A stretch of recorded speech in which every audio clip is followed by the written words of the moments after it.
Hello students, तो हमने अपने एडमिशन चैप्टर के 2 टॉपिक्स कर लिए। एक तो हमने इंट्रोडक्शन कर लिया था और दूसरा हमने न्यू रेशियो कैलकुलेट करने के सारे केसेस कवर कर दिए थे। अब हमारा नेक्स्ट टॉपिक क्या है, that is revaluation account.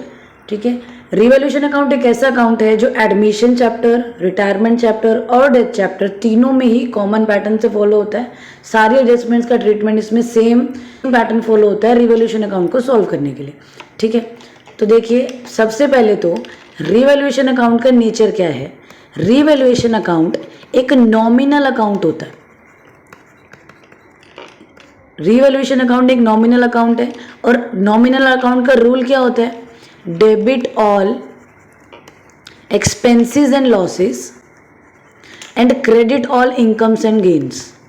Credit all incomes and gains यानी कि रीवैल्यूएशन अकाउंट के डेबिट साइड में सारे एक्सपेंसेस एंड लॉसेस जाएंगे और क्रेडिट साइड में सारे इनकम्स एंड गेन्स जाने वाले, इनकम्स एंड गेन्स जाएंगे। ठीक है, अब यहाँ पे जैसे ये इतनी सारी ट्रांजेक्शन्स दी हैं डेबिट साइड में भी और क्रेडिट में भी, इनको वन बाय वन समझते हैं। ठीक है, जैसे डेबिट में दिया है एसेट डिक्रीज। सबसे पहले तो हम यहाँ पे लिख लेते हैं बुक वैल्यू। बुक वैल्यू क्या होता है, जो हमारी बुक्स में लिखी होती है, यानी जो वैल्यू हमारे बैलेंस शीट में लिखी होती है वो बुक वैल्यू होती है। और सेकंड होती है मार्केट वैल्यू। मार्केट वैल्यू मतलब वो वैल्यू जो मार्केट में, यानी अगर मैं मार्केट में वो पर्टिकुलर एसेट को सेल करने जाऊं तो मुझे क्या वैल्यू रिसीव होगा, उसे हम मार्केट वैल्यू या रियलाइज्ड वैल्यू बोलते हैं। आपको क्वेश्चन के अंदर रियलाइज्ड वैल्यू भी लिखा होगा, तो उसका मतलब भी वही है कि अगर मैं मार्केट वैल्यू पर्टिकुलर एसेट या लायबिलिटी को सेल या रिडीम करने जाऊं तो उसका क्या वैल्यू मिलेगा। तो हम एग्जांपल ले लेते हैं। ठीक है, जैसे हमने फर्स्ट ऑफ ऑल एसेट लिया। एसेट हमने ले लिया से फर्नीचर।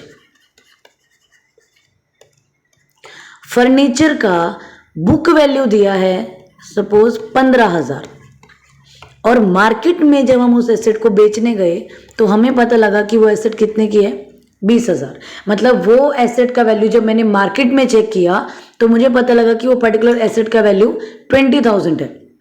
यानी यहाँ पे क्या हो रहा है, मैं बुक्स में लिख के बैठी थी कॉस्ट वैल्यू, यानी जिस वैल्यू पे मैंने वो पर्टिकुलर एसेट को खरीदा था वो 15,000 था और अभी मार्केट में वो पर्टिकुलर एसेट 20,000 की हो गई।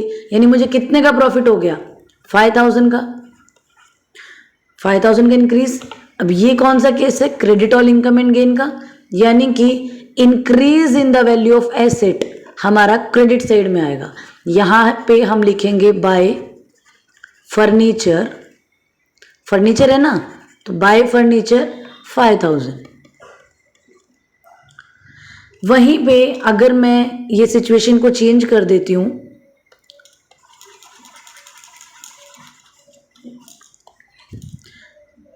अब हम यहाँ पे ले लेते हैं कि जो मार्केट वैल्यू है वो 10,000 हो गया।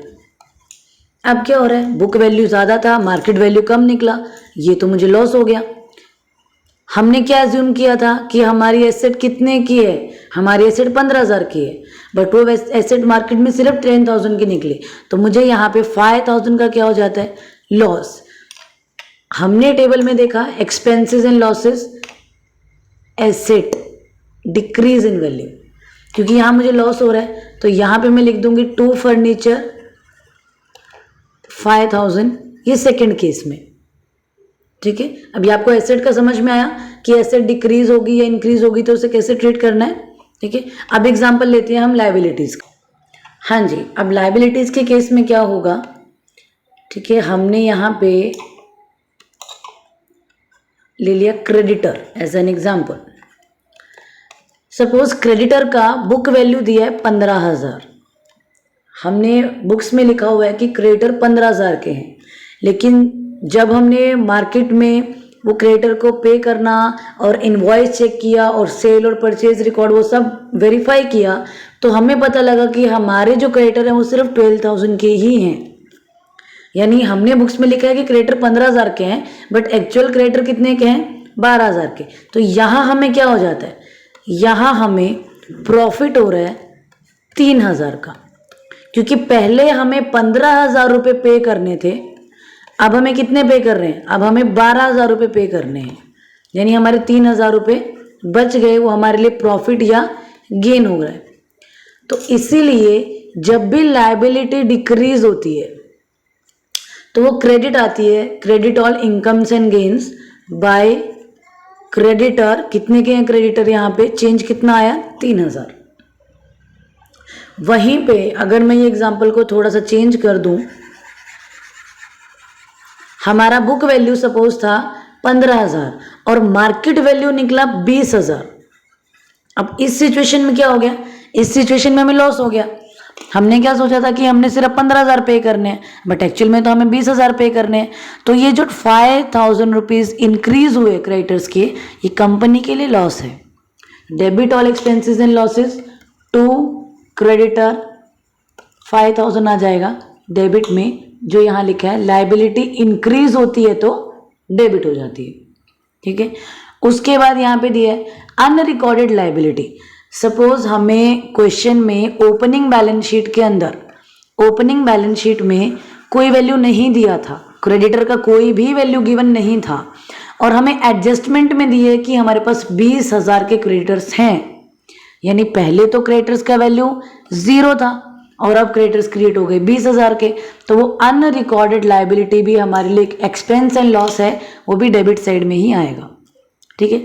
Same in the case of unrecorded asset, अगर यहाँ पे मैं क्रेडिटर की जगह स्टॉक लिख देती हूँ कि पहले कंपनी के अंदर बैलेंस शीट में स्टॉक का वैल्यू नहीं लिखा हुआ था और अब हमें पता लगा कि हमारे पास 10,000 का स्टॉक है, तो ये तो हमारे लिए फ़ायदा हो गया, हमारी प्रॉपर्टी बढ़ गई।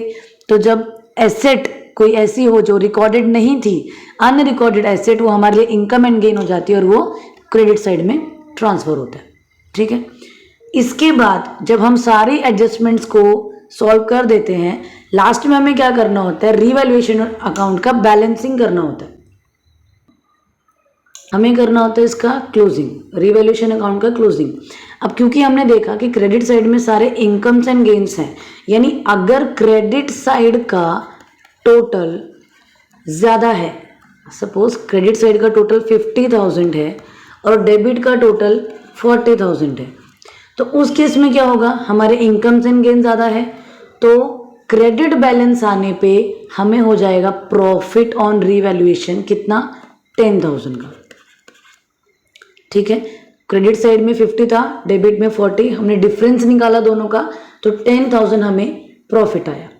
वहीं पे अगर मैं सिचुएशन को रिवर्स ले लूँ, सपोज 50,000 डेबिट साइड का टोटल हो जाता है, डेबिट का टोटल 50 है और क्रेडिट साइड का टोटल 40,000 हो जाता है, तो यहाँ पे डेबिट मतलब एक्सपेंसेस एंड लॉसेस, यानी एक्सपेंसेस एंड लॉसेस ज़्यादा हैं, तो उस केस में हमें क्या क्रिएट होता है, लॉस बाय लॉस। कितने का लॉस होगा, यहाँ पे दोनों का डिफरेंस निकालने पे 10,000 का लॉस, ठीक है। आपको क्या करना होता है, प्रॉफिट या लॉस जो भी बैलेंस आता है वो आपको ओल्ड पार्टनर्स को उनके ओल्ड रेशो में डिवाइड करना होता है। ऐसा क्यों, क्योंकि जो ये एसेट्स और लायबिलिटीज़ हैं जिनके हम न्यू वैल्यूज़ निकाल रहे हैं, वो एसेट्स और लायबिलिटीज़ पुराने पार्टनर्स ने ही क्रिएट किया था, तो अगर उनके बढ़ने में कोई प्रॉफिट हो रहा है तो वो भी ओल्ड पार्टनर्स को ओल्ड रेशियो मिलेगा, और अगर कोई लॉस हो रहा है तो वो भी ओल्ड पार्टनर्स अपने ओल्ड रेशियो में ही बियर करेंगे, ठीक है। Okay, thank you so much.